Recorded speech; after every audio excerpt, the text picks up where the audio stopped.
vznikla i nová národně socialistická německá dělnická strana neboli NSDAP. Tak se zrodil nacismus.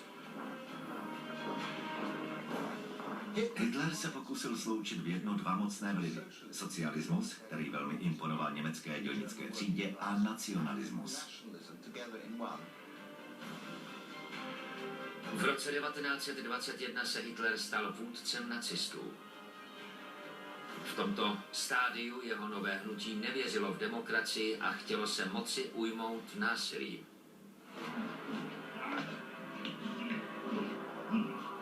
Tento přístup se zalíbil novému členu publika při stranických mítincích. Muži, který pak nacistům pomohl, aby se vyšvihli do závratných výšin. Hermannu Göringovi. Göring byl podivínem číslo 2. Se všemi těmi pravicovými nápady samozřejmě sympatizoval. V Mnichově 20. let začínal tamní politické scéně dominovat jeden člověk. A tím byl Adolf Hitler. Göring byl stejně jako Hitler veteránem první světové války, ale na rozdíl od Hitlera měl za sebou minulost legendárního bojovníka.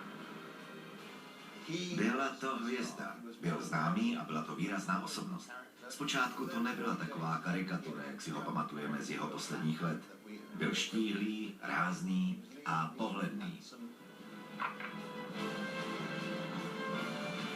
Zpočátku byl pouhým pěšákem, ale později se stal pilotem a velitelem nejen tak ledajaké perutě, nýbrž té nejslavnější ze všech, Rudých baronů.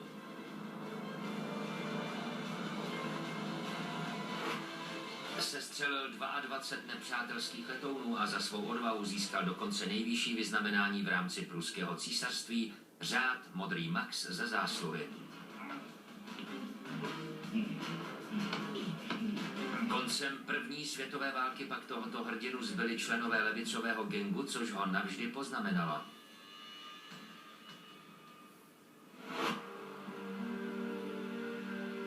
Jeho ponížení se po válce ještě vystupňovalo. Byl nezaměstnaný a veškerý svůj čas trávil sháněním práce. Stejně jako Hitler byl i on šokován stavem, v jakém se pak jeho země ocitla. Bývalé stíhací ESO si nakonec muselo na živobytí vydělávat jako letecký kaskadér předvádějící akrobatické kousky. A pak jednoho pondělního večera spatřil Hitlera, který ho naprosto uchvátil. Řekl si, konečně jsem narazil na někoho, kdo má před sebou jasný a konkrétní cíl. Göring v tu chvíli prožil cosi jako zjevení a říkal si, to je ten pravý. Den poté, co Göring Hitlera poprvé viděl, se tito dva posléze nejmocnější muži nacistických dějin setkali. Hitler Göringa do strany okamžitě přijal. Když se ti dva potkali, okamžitě si padli do oka. Göring pro Hitlera představoval válečného hrdinu, jakého vždy hledal. Co se týče Göringa, ten sice nesouhlasil s úplně veškerou Hitlerovou politikou, ale zlákala ho vidina moci. Byl to mazaný sovět, který v politice nacistické strany spatřil způsob, jak sám sebe zviditelnit. Společnými silami vytáhli neskušenou nacistickou stranu ze stínu na světlo.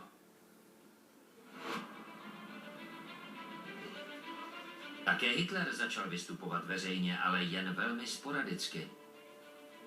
Své řečnické umění dále piloval v mnichovských pivnicích a sklípcích. Poté se velice rychle vypracoval a byl na vzestupu. Velmi dobře věděl, jak vyburcovat dav, vyznal se v něm a měl ho přečtený. Velice dobře dokázal vnímat jeho náladu a věděl, kdy má mlčet, kdy naopak přidat na hlase. Věděl, jak s lidmi manipulovat. Věděl, co lidé z davu chtějí slyšet a to jim také dával. Úspěch mu však nezajistilo pouze jeho puzičství. V prosinci 1920 koupil týdeník Völkischer Beobachter, neboli Národní pozorovatel. Uvědomil si, že potřebuje rozšířit pole působnosti. Proto koupil podíl v týdeníku Národní pozorovatel, kde potom pomocí výrazných titulků a obsahu přitahujícího pozornost v kombinaci s obrázky vytvořil image strany, která byla svým způsobem jak velice konzervativní a reakční, tak i neuvěřitelně moderní. Myslím, že to názorně dokládá, jak nacisté dokázali dříve než jiné strany využívat moderních médií.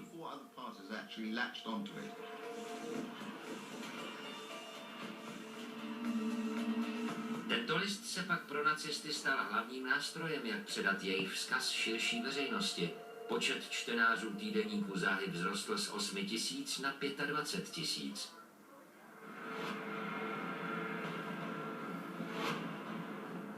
Nacisté ale byli stále ještě malá amatérská organizace. Pokud měli splnit Hitlerův plán a převzít moc násilím, tak potřebovali více než noviny. Potřebovali ozbrojenou sílu. Byl si vědom toho, že do ulic Německa plného nepokojů potřebuje vypustit ozbrojenou lůzu. Je nutné si uvědomit, že politika té doby byla v Německu poněkud divoká a využívala ozbrojené síly. A tak vznikly jednotky SA, Sturmabteilung, Hitlerovy hnědé košile, které zvali muže do svých řad. SA byla antiintelektuální část nacistické strany. Byli to roztrpčení lidé, kteří propadli sítem Výmarské republiky. Mnozí z nich byli nezaměstnaní mladí muži, pro něž se výmarský příslib kapitalismu nikdy nestal skutečností. A tak byl klíč pro nábor jednoduchý. Pojďte a připojte se k nám. Dáme vám uniformu, necháme vás mlátit lidi, budete si moct kopnout do komunistů a do židů. Budete na to mít spoustu času. Užijete si to a zajistíme pro vás i pivo. Uniformovaní příslušníci SA se účastnili pouličních bitek. Vyhazovali provokatéry z mítinků strany. Zastrašovali oponenty. Ale chyběla jim disciplína a kázeň.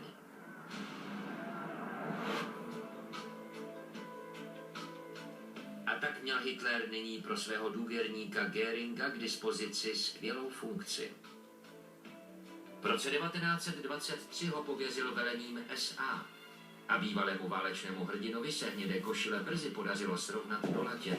Hitler později prohlásil: Svěřil jsem mu neukázněnou hordu, z níž se mu během velice krátké doby podařilo sformovat divizi čítající 11 000 mužů.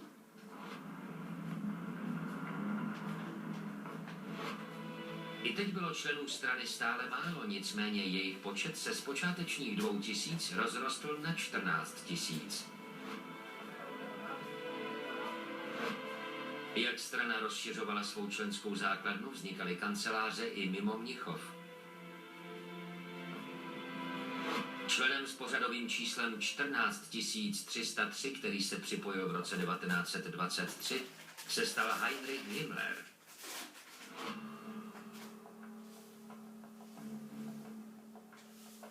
Byla to v každém ohledu méně impozantní postava, než byl Göring nebo Hitler. Sám sebe sice prezentoval jako hrdinou, skvělého šermíře a kadeta, ale ve skutečnosti byl všechno, jen ne to, co tvrdil.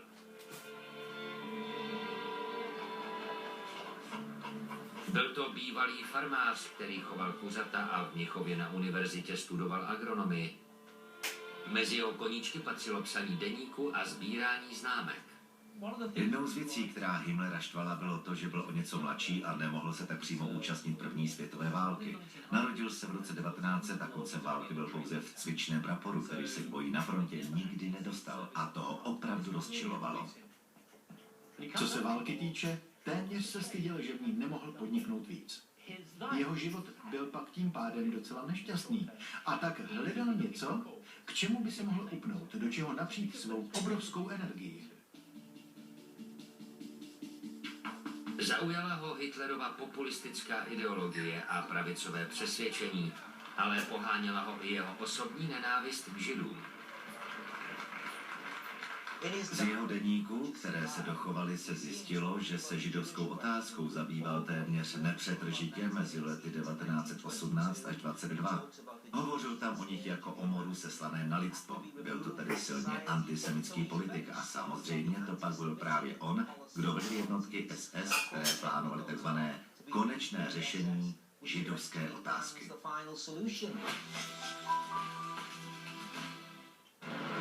Shlédnout, úžasnout, pochopit.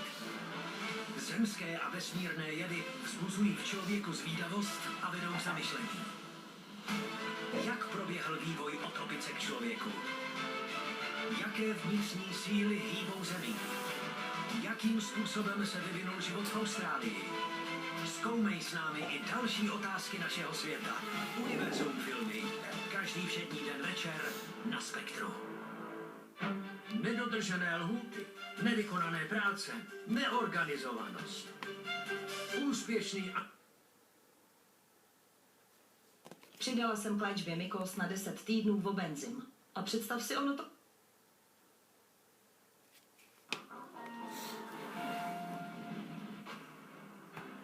Zpočátku se Himmler pohyboval pouze na okraji nacistické strany v polovojenské skupině, která byla s Hitlerem spjatá jen velmi volně.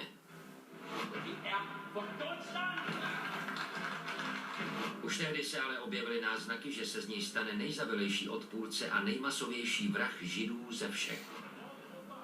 Tak se dali dohromady 3 klíčoví nacističtí hráči, 3 podivíni, kteří v budoucnu ve straně sehráli velké role.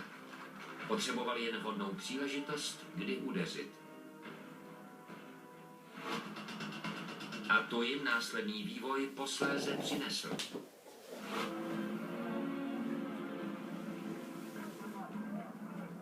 Německo se topilo v hospodářské krizi, s níž byla spojena i obrovská inflace. Špatné hospodaření s národními financemi mělo za důsledek, že za bochník chleba pak Němci místo 165 marek během pouhých 10 měsíců platili přes 1 miliardu. To bylo pro běžné občany s fixními platy něco nepředstavitelného. Dělníci trpěli nejvíc. Najednou mohly jejich ženy v obchodě nakoupit mnohem méně, tudíž mnohem méně dostávali i jejich děti. Dělnická třída tehdy prožívala obrovskou ztrátu iluzí. Půl kilogramu masa se vyšplhal na cenu 9 miliard marek, pivo na 52 miliard. Krize postihla i střední třídu, která si pečlivě střádala peníze do budoucna a teď byly veškeré její úspory znehodnoceny. Pro střední třídu bylo zničující, že většina jejich příslušníků do něčeho investovala, šetřili si na peníze a nyní zjistili, že během 2 až 3 dnů kvůli inflaci o všechno přišli. Vzhledem k tomu bylo jejich středostavovské postavení ve společnosti vážně ohroženo. Když tyto investice zmizely v nenávratnu, najednou ztratili pevnou půdu pod nohama.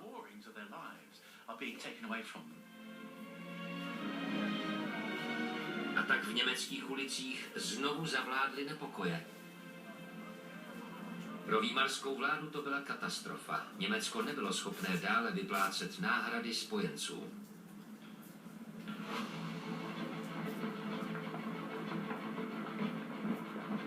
Místo peněz tedy francouzská a belgická vojska v Německu zabrala to poslední, co zbylo. Okupovala Porúří, průmyslové srdce země. Porúří byla v poválečném Německu soustředěna veškerá průmyslová výroba. Pro Němce tedy byla strašlivá rána, když tuto oblast obsadili Francouzi a ekonomikou země to otřáslo ještě více. Vlastně jim zabrali její podstatu. Po svrchovaném území Německa dupaly těžké boty cizích vojáků. Neexistuje nic horšího pro národ hrdých lidí než okupace. Uvědomili si, nakolik jsou spojencům vydáním na milost a nemilost. Spojenci se rozhodli, že německou ekonomiku přidrží u země. Němci si říkali, berou nám naše peníze, chtějí nás totálně ponížit. A právě to byl impuls k vzestupu nacionalismu, chcete-li.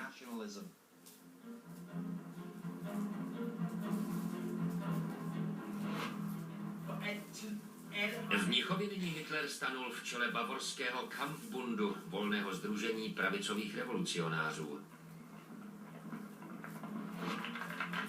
Tento takzvaný bitevní spolek z počátku 20. let byl svazem několika různorodých nacionalistických skupin. Členy skupiny spojovala jediná touha – zbavit se Výmarské republiky. Hitler si pomyslel, že nadešla jeho chvíle. Všude byl zmatek a jeho bojová skupina měla skvělou příležitost chopit se moci. Otázkou zůstávalo, jak to provést. Inspirace přišla ze zahraničí. Nejúspěšnější evropský fašista Benito Mussolini se chopil moci jen krátce předtím, v říjnu roku 1922.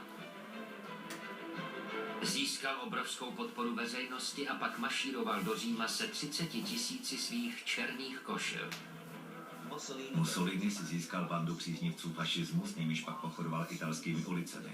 Vtrhli až do královského paláce a Mussolini pak převzal moc. Byl to vlastně takový velmi romantický způsob, jak svrhnout vládu a ujmout si ji sám. Mussolini a Hitler měli mnoho společného.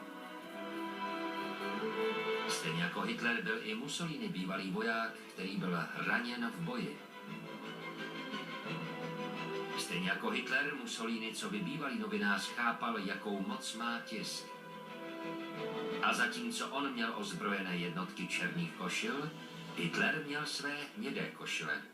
Hitler se o dění v Itálii dozvěděl a připadalo mu to jako dobrý nápad, který by šel realizovat i v Německu. Říkal si, mohli bychom se zmocnit moci v Mnichově, pak pochodovat do Berlína a tam získat podporu lidí, kteří se chtějí zbavit stávající demokratické vlády a svrhnout ji. To byl jeho plán.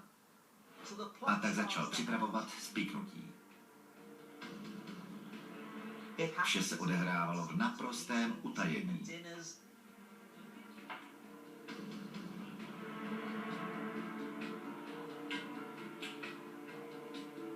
Nejprve bylo třeba vyřešit, kdo povstání povede. Hitler si byl dobře vědom, že na to, aby sjednotil Německo, stále není dost známý. A proto potřeboval do čela nastrčit nějakou vhodnou loutku. O jedné už věděl. Uvažoval o generálu Erichu Ludendorffovi, národním hrdinovi německé pravice a také velkém vojevůdci z první světové války. Ludendorff zastával hodnost, která byla pro nacisty velmi atraktivní. Velice je potěšilo, když se k ním připojil. Tím stiskl všechna potřebná tlačítka a věci se daly do pohybu. Ludendorff se dal v mnoha ohledech vnímat jako klíčová postava, jako symbolická hlava toho hnutí, zatímco za bubeníka udávajícího rytmus je často považován Hitler. Byl to ve skutečnosti on, kdo určoval tempo pochodu, kdo vše uvedl do pohybu, ovšem s Ludendorffem v čele. Tak by se jejich role daly rozlišit, avšak Ludendorff byl také velice důležitou postavou. Spiklenci dále diskutovali o způsobu, jak se chopit moci. Jejich cílem bylo nejprve převzít vládu nad Bavorském v Mnichově, což měl být první krok vedoucí k získání moci nad celým Německem. Nejprve se Hitler chystal ovládnout důležité setkání bavorských politiků, kde měl být přítomen bavorský předseda vlády Gustav von Kahr. Hitler chtěl von Kahra a čelní představitele policie a armády přinutit, aby se připojili k jeho puči.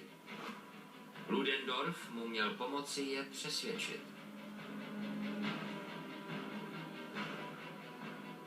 Pokud se někdo tak zasloužilý a vážený, jako byl Ludendorff, rozhodl podpořit nacisty, pak tím Hitler mohl získat nevídanou prestiž. Kdyby Hitler získal podporu von Kahra a těch dalších dvou důležitých mužů, byl přesvědčen, že se k revoluci připojí i vojáci a policie. Himmlerova jednotka SA měla mezitím získat kontrolu nad klíčovými policejními a vojenskými budovami v Mnichově. Tak bylo rozhodnuto o dni, kdy puč vypukne.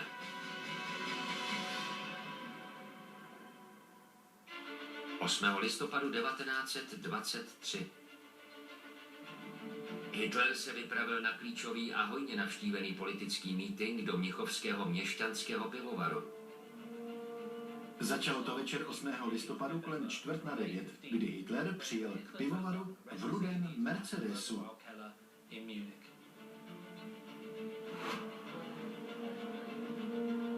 Uvnitř mluvil k shromážděným účastníkům Gustav von Kahr a spolu s ním byli přítomni i šéf bavorské armády a šéf tamní policie. Tyto tři muži tehdy vedli spolkovou zemi Bavorsko a všichni tři byli v tu chvíli na mítinku v pivovaru.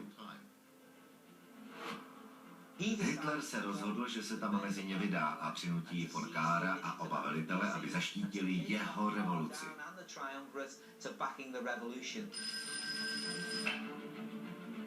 Po celém Mnichově se příslušníci SA oblékli do uniform a zamířili na určená stanoviště, aby nafasovali zbraně.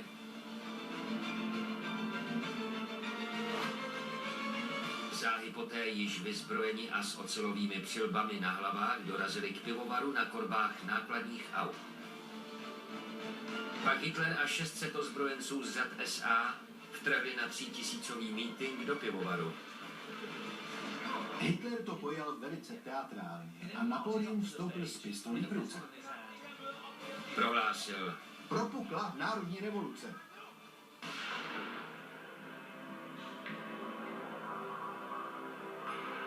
ale nebyla to pravda. Ludendorff, který měl povstání vést, ani nebyl na místě. Opozdil se.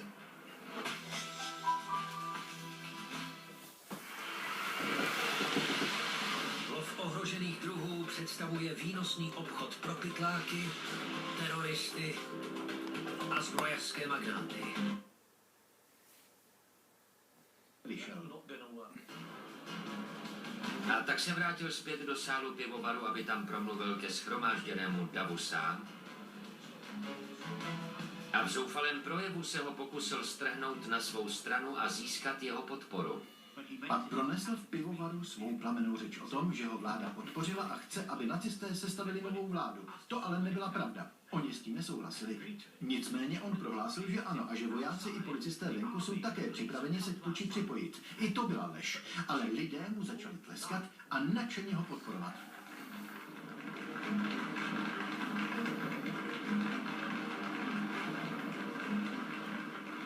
Pak konečně dorazil Ludendorff, to už byla v sále doslova elektrizující atmosféra.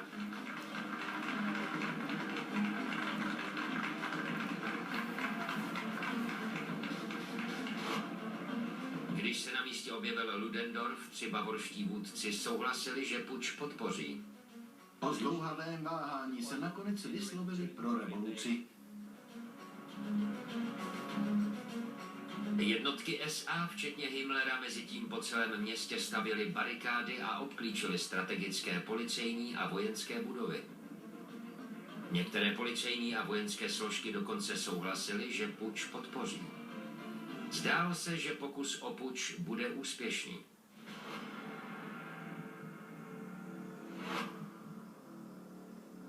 V jiných budovách ale vojáci nacisty podpořit nechtěli. Situace byla nerozhodná a záleželo na tom, co Hitler udělá dál.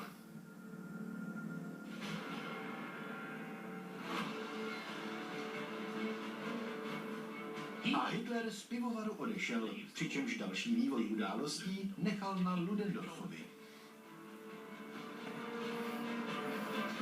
Zatímco Hitler zamířil do města, aby zkontroloval, jak se puč vyvíjí v ulicích, nechal Ludendorff bavorské politiky odejít. Ludendorff velice neprozřetelně uvěřil von Kahrovi a jeho 2 společníkům z policie a armády, kteří mu slíbili, že budou hodní hoši, kteří puč podpoří, a pustil je domů. Von Kahr ale místo toho povolal proti Hitlerovi oddíly do zbraně. Karl si svůj slib záhy rozmyslel a řekl si, od toho, abych to tu měl pod kontrolou, jsem tu já.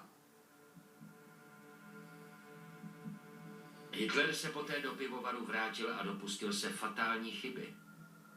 Místo, aby zůstal venku a snažil se na svou stranu získat více příznivců z řad policistů a vojska, jen tiše vyčkával, přesvědčený o tom, že se k němu přidají tak jako tak. Několik hodin neudělal vůbec nic. Zůstali v pivovaru a očekávali, že lidé venku se k ním spontánně přidají, že je přesvědčili. Ti ale mezi tím od večera vystřízlivěli, což situaci zcela změnilo.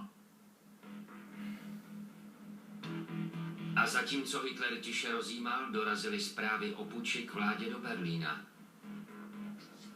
Ta okamžitě vydala prohlášení, že se Hitler a jeho stoupenci dopustili puče a jsou obviněni z velezrady. Šlo o velezradu, o pokus svrhnout stávající legitimní vládu, a to rozhodně nebyla žádná legrace. Pučistům v Mnichově tak aktuálně hrozil trest smrti, ale byl to nakonec Ludendorff, kdo se ujal velení. Byl to Ludendorff, který svým okázalým pruským způsobem zavelel: Wir marschieren, vydáme se na pochod.